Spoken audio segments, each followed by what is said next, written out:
It's so difficult to wrap my head around, like, that he's not coming back. You know, he's not gonna text me anymore. You know, and text me, how's Mason doing? You know, how are you doing? How's Rio treating you? This local woman mourning the loss of her husband after a hit-and-run crash killed him. Police say the driver accused of causing the crash fled the scene. That driver, now identified as 63-year-old Karen Cannon. She appeared in court today on charges of reckless driving resulting in death, failure to stop at the scene, and destroying or concealing evidence.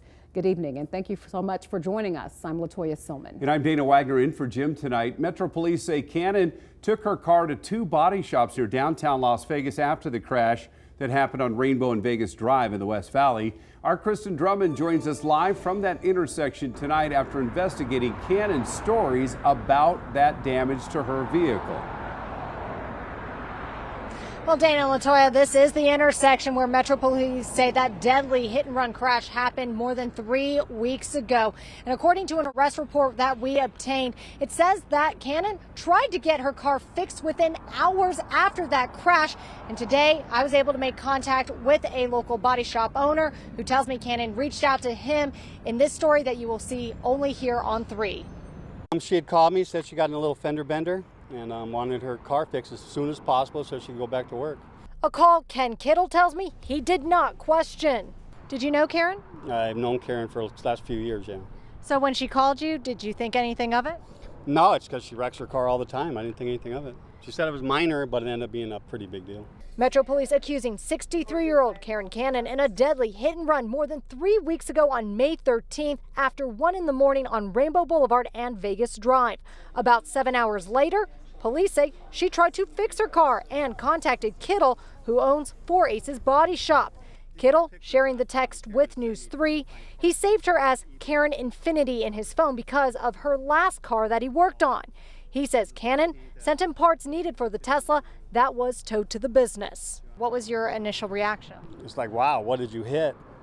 I said, that's not minor. She goes, well, I just hit a pole. And she had cleaned the vehicle. There was I couldn't tell what she hit. Seeing that type of damage, did you question it? No, because it was pretty severe, so it looked like it hit a pole. And she goes, well, can you fix it real quick so we can go back to work? I said, no, I can't. It's got frame damage. It's just severity of that. I don't do that kind of work here. So I told her she needed to go to a collision center.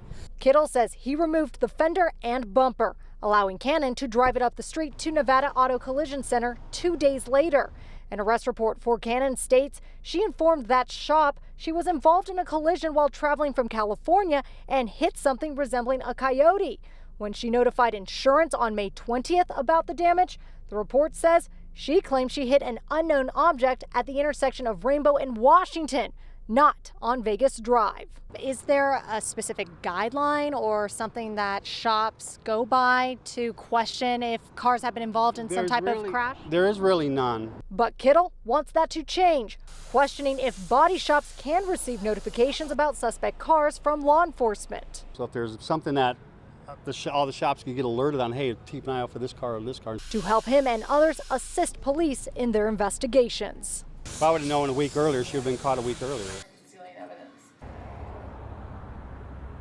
Now, Kittle tells me he reached out to Metro Police after seeing officers at that other body shop. And once he reached out to them saying, hey, what's going on? They mentioned that the Tesla was being towed away as part of that hit and run investigation. He says after he reached out to police, they came over to his shop because he still had the fender among some other scraps in a pile that they were able to take away as evidence.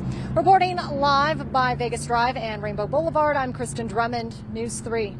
All right, Kristen, thank you so much for that report.